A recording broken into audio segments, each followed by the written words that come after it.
Guys, pernah nggak sih kalian lihat postingan atau VT-VT di TikTok tentang brand lokal baru yang mereka itu post tentang teaser atau ala-ala coming soon gitu. Tapi ternyata pas ditunggu-tunggu, udah lama gitu ya, kok nggak rilis-rilis? Kenapa hanya sekedar jadi wacana aja? Apakah hal tersebut lumrah di era sekarang? Mari kita bahas.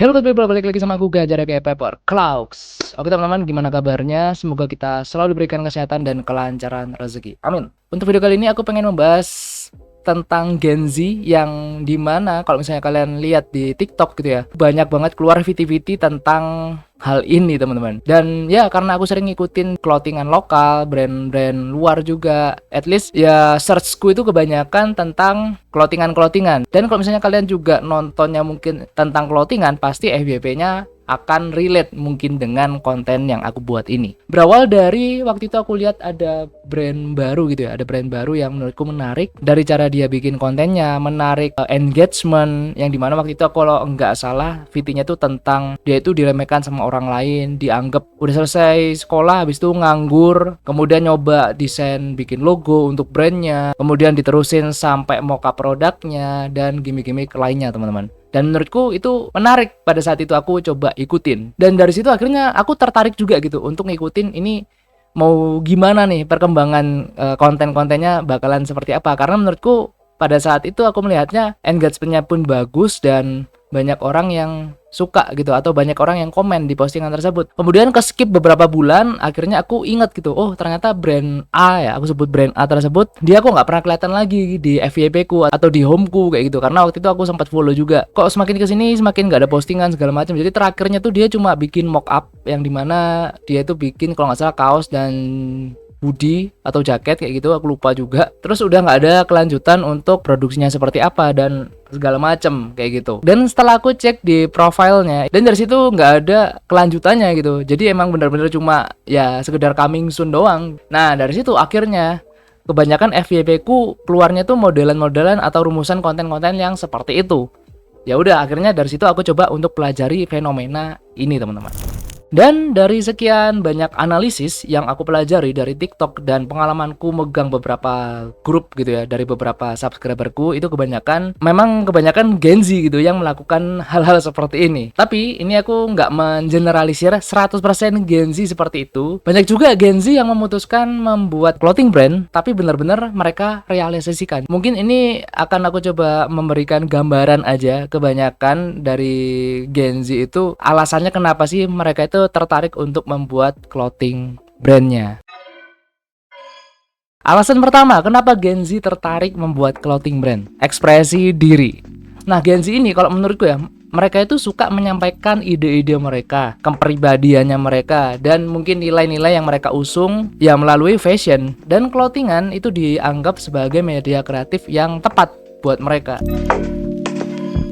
Kemudian yang kedua, bisa jadi alasannya kenapa tertarik, menurutku ya eksperimen terhadap kreativitasnya teman-teman. Menurutku buat banyak Gen Z, coming soon itu bukan sekedar langkah bisnis, tapi juga bagian dari eksplorasi diri mereka dan kreativitas mereka. Mereka itu ingin melihat bagaimana audiensnya itu merespon ide mereka sebelum mereka itu benar-benar launching produknya. Dan di era digital ini, kayak sekarang gini ya, tes pasar itu bisa kita lakukan bahkan kita mulai itu tanpa produk fisik dulu teman-teman. Dan ini juga bisa jadi strategi pengujian konsep kalau menurutku. Meskipun seringkali kurang dipahami oleh orang-orang luar gitu yang bukan lingkupnya Gen Z. Kemudian alasan kenapa mereka tertarik yang ketiga ada namanya cloud culture dan perlunya validasi sosial. Cloud culture itu apa mas? Cloud culture adalah gaya perilaku yang dilakukan oleh calon selebriti untuk mendapatkan ketenaran, popularitas, dan uang melalui tindakan yang dipertanyakan di media sosial. Yang artinya di dalam budaya Gen Z, cloud atau fame atau popularity di medsos itu menjadi tujuan tersendiri buat mereka. Dan salah satu caranya adalah dengan ya coming soonan ini. Jadi salah satu cara mendapatkan attention dan validasi dari orang lain. Meskipun mereka mungkin nggak serius dengan projectnya gitu ya. Dan mungkin juga ada tekanan untuk terlihat, sekali lagi, terlihat produktif. Meskipun di balik layar mereka sebenarnya mungkin belum siap untuk meluncurkan produk mereka atau belum siap untuk melanjutkan proyek mereka ke depannya bakalan seperti apa. Nah, the next question adalah kenapa kok banyak konten-konten seperti itu yang dimana ya sekali lagi kayak aku tadi bilang cuma sekedar jadi coming soon aja tanpa adanya kelanjutannya. Ya kurang lebih aku udah mencatat ada beberapa poin. Yang pertama, mereka itu fokus sama gimmick daripada eksekusinya. Nah, Gen Z ini seringkali mereka itu terfokus sama hal-hal yang dalam tanda kutip receh ya, atau mungkin cuma di permukaannya aja. Contohnya mereka itu ngurusin kayak logonya, nama brand, atau mungkin desain feed Instagramnya. Tapi di lain sisi mereka itu kurang memahami tentang proses operasional bisnisnya. Kalau misalnya kita ngomongin di sini clothingan, ya mereka nggak tahu gimana caranya untuk produksinya seperti apa, kemudian nanti pasca sudah diproduksi akan dilakukan apa, promosinya bagaimana, dan distribusinya seperti apa. Belum lagi nanti sellingnya seperti apa. Itu mereka kadang kebanyakan nggak paham untuk hal-hal yang sebenarnya itu vital banget, teman-teman. Kemudian yang kedua, ekspektasi yang terlalu tinggi. Nah, Gen Z itu tumbuh di era yang serba instan, teman-teman. Yang dimana kesuksesan itu sering kali terlihat cepat dan mudah karena ya medsos gitu loh. Mereka sering melihat brand-brand yang viral yang cepat naik tanpa memahami proses panjang di balik brand tersebut. Nah, ketika nanti mereka menemukan atau menghadapi hasil yang nggak sesuai sama harapan mereka, mereka itu kebanyakan akan cenderung menyerah. Banyak juga dari mereka yang menganggap bisnis clothing itu sebagai sesuatu yang mudah dan cepat menghasilkan duit. In reality, hal ini tuh butuh namanya perencanaan yang matang, teman-teman. Dan ketika realitanya itu lebih sulit daripada ekspektasi yang mereka pikirkan, kebanyakan Gen Z ini akan cepat berhenti. Iya apa enggak? Kemudian yang ketiga, terlalu terpengaruh oleh media sosial. Kalau misalnya kalian ngeh ya, atau kalian ngerti, medsos itu membuat bisnis clothing terlihat glamor dan gampang. Apalagi mereka itu sering mengkonsumsi story-story tentang kesuksesan brand-brand yang udah memang naik, tapi mereka itu nggak tahu atau nggak melihat proses panjang di balik brand tersebut. Berdarah-darahnya itu mereka nggak tahu, cuy. Kemudian juga tekanan untuk terlihat sukses di medsos itu membuat mereka buru-buru mengumumkan coming soon tanpa persiapan yang nyata. Banyak yang tertarik membuat clothing brand itu bukan karena mereka itu memang passion terhadap fashion atau sama bisnisnya, tapi mereka itu melihatnya hanya sekedar sebagai tren aja, teman-teman. Mereka terinspirasi sama brand-brand besar gitu ya, sama brand-brand luar yang udah punya nama, atau mungkin brand-brand lokal yang viral atau yang banyak orang suka. Mereka lihat di IG, di YouTube, di TikTok dan segala macam sosmed, tapi mereka nggak sepenuhnya memahami tentang gimana prosesnya, gimana perjuangannya di balik brand tersebut. Dan clothing brand ini menjadi bisa dibilang simbol lifestyle yang menurut mereka keren, bukan sekedar bisnis. Jadi seringkali mereka melakukannya hanya untuk mengikuti ya arusnya aja atau mengikuti tren aja, teman-teman.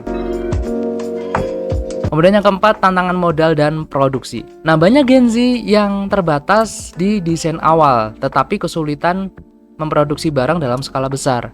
Nah, untuk produksi itu kan kita perlu namanya modal awal gitu. Dan menurutku untuk era sekarang gitu ya, untuk modal awal membangun bisnis clothing yang proper, kita belum ngomongin yang benar-benar proper ya, yang at least proper aja, itu butuh duit yang menurutku nggak sedikit. Apalagi kalau misalnya kita pengen bersaing sama brand-brand yang udah punya nama atau mungkin brand-brand yang sekarang lagi naik, itu pasti bakalan lebih banyak modal lagi yang dibutuhkan. Mereka itu kebanyakan untuk Gen Z ya, itu masih terbatas sama ya modal di awal. Belum lagi mereka masih kesulitan untuk cari supplier atau vendor dengan kualitas produk yang mungkin sesuai sama ekspektasi mereka. Kadang kan kita ketika bikin desain dan kita masukin di mockup, itu kan kelihatan keren gitu kan. Tapi kebanyakan mereka itu belum paham apakah hal tersebut bisa direalisasikan sama vendornya atau enggak. Apalagi kalau misalnya kita melihat tren-tren ya brand-brand baru sekarang, hoodie-hoodie gitu kan. Kebanyakan contohnya kayak gini nih, ya pecah-pecah pola seperti ini, dan ini nggak gampang cuy, dan nggak semua vendor clothingan itu mau atau sanggup untuk ngerjakan pola-pola seperti ini cuy. Kalaupun ada, itu pasti ada minimum ordernya, dan aku yakin nggak sedikit untuk minimum ordernya, dan harganya pun pasti akan lebih mahal karena vendor harus ya at least bikin pola baru atau size chart baru. atau potongan baru. Nah, kadang hal ini yang para Gen Z ini nggak tahu gitu untuk realitanya. Akhirnya karena udah terlanjur diposting mockupnya yang keren tadi, terus nggak nemu vendor yang cocok gitu ya, atau mungkin duitnya nggak cocok juga sama budgetnya, akhirnya ya hanya jadi project mangkrak atau coming soon doang. Kemudian yang kelima, kurangnya dukungan ekosistem. Nah, nggak semua Gen Z itu punya akses ke mungkin kayak mentor atau coach, atau mungkin komunitas bisnis, atau mungkin pengetahuan teknis yang mereka butuhkan untuk launching produknya, atau bikin produknya, atau develop produknya. Kebanyakan mereka cuma melihat-lihat di sosmed brand-brand gede doang, dan apa yang mereka lihat itu cuma, ya aku bilang sih itu cuma outputnya aja. Perintilan-perintilan, detail-detail proses itu mereka banyak yang nggak tahu cuy. Dan banyak juga yang merasa sendirian dan bingung harus mulai dari mana gitu kan setelah fase coming soon tadi. Oke, tadi kita udah bahas tentang alasan-alasan kenapa Gen Z ini hanya bisa sekedar coming soon doang. Dan di sini sekalian juga mungkin video ini akan lumayan panjang, tapi semoga dari video ini kalian bisa dapat insight-nya dan kalian bisa tahu gitu ya apa yang perlu kalian perbuat setelah coming soon-an itu. Tips supaya kalian gak cuma berakhir di coming soon doang. Oke, langsung aja. Yang pertama, buat roadmap atau plan-nya dulu. Nah, ketika memulai sesuatu itu kan kita perlu namanya planning toh, ya kan? Apalagi ini buka bisnis loh. Bikin clothingan itu kan bikin bisnis gitu loh. Yang udah punya planning panjang aja itu kadang nggak sesuai sama planningnya. Lah kok ini yang bener-bener nggak punya rencana atau nggak punya planning dari awal, itu mau diapain gitu, kedepannya mau kemana, mau diapain itu kan nggak tahu, ya kan? Nah, mulai sekarang cobalah kalian buat dulu planningnya. At least nggak usah rapi-rapi lah, nggak usah rapi-rapi dulu. Kalian bisa mungkin planningin tulis kasaran di kertas atau di mana gitu kan. Mulai dari awal-awal dulu aja. Mulai dari awal, kemudian nanti pas perilisannya seperti apa, cari alternatifnya kalau misalnya planningnya kalian meleset dari target atau seperti apa, itu kalian coba planningin dulu atau kalian tulis kasarannya dulu mungkin di kertas atau di HP, itu kalian juga bisa gitu loh. Jadi at least kalian untuk di awal punya nih acuan atau pakem mau diapain nih bisnis kalian ke depannya. Kemudian yang kedua, validasi ide kalian. Nah, lakukan riset pasar dan kasih contoh desain kalian ke vendor sebelum kalian bikin coming soon gitu loh. Jangan cepet-cepet coming soon tai gitu ya. Daripada langsung post coming soon, mending coba kasih spoiler tipis-tipis, lempar dulu ke audiens, lihat responnya gimana. Kalau banyak yang tertarik dan kalian sudah nemu vendor yang cocok atau yang memang bisa mengerjakan project kalian, itu barulah kalian posting coming soon terserah, atau open PO itu juga bisa. Menurutku itu lebih wise, teman-teman. Kemudian yang ketiga, kolaborasi. Nah, jika kalian kesulitan sendiri gitu ya, ajak temen yang punya skill melengkapi kalian. Mungkin kayak desain atau marketing atau keuangan atau manajemen. Nah, saranku inget ya teman-teman, cari yang melengkapi, bukan yang beban. Nah, kebanyakan Gen Z ini kalau misalnya aku lihat fasenya, mereka tuh ngumpul-ngumpul pas ngopi gitu kan, ngide gitu buat bikin clothingan, ajakin gitu kan semua teman-teman tongkrongan, tapi nggak tahu temennya ini punya skill apa gitu kan, masing-masing ini mereka nggak tahu juga. Kemudian akhirnya coba bikin bisnis, bikin clothingan, jalan bareng, nggak sampai 3 bulan buyar, atau yang parahnya ya cuma jadi coming soon doang. Itu banyak loh, jangan ketawa loh. Itu banyak banget. Jadi teman-teman, bikin bisnis itu kan kita butuh profesionalitas. Cuma orang-orang yang benar-benar berdedikasi dan mau berdarah-darah aja yang mau terjun di situ. Kalau cuma sekedar ikut-ikutan aja, itu ya bisa jadi parasite atau benalu buat bisnis kalian sendiri, teman-teman.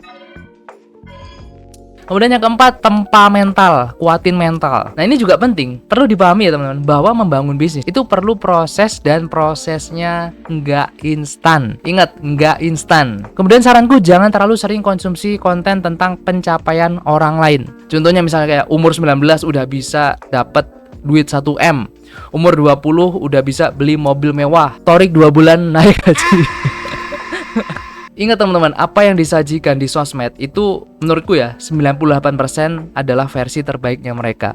Mereka share bagus-bagusnya aja, yang berdarah-darahnya atau yang susah-susahnya nggak mungkin mereka posting, ya kan? Mungkin ada yang ngepost proses segala macam, mungkin ya cuma 2%-nya tadi aja sisanya. Akhirnya nge-build orang-orang mungkin yang punya mental-mental ciki-ciki, ya aku bilangnya ciki-ciki, mereka akhirnya pengen sukses dengan cara instan, gara-gara otaknya itu dicekoki sama hasrat-hasrat pengen cepet sukses atau pengen cepet kaya. Akhirnya malah mereka menghalalkan cara-cara yang nggak halal gitu, atau yang nggak. So, sebagai penutup, aku cuma pengen kasih pesan buat kalian mungkin yang baru mau terjun, atau mungkin yang sekarang lagi dalam proses, atau mungkin yang sekarang lagi di fase yang susah. Percayalah teman-teman, usaha itu tidak akan mengkhianati hasil. Enjoy the process, enjoy the result. So, thank you guys for watching. See you on next video. Bye-bye.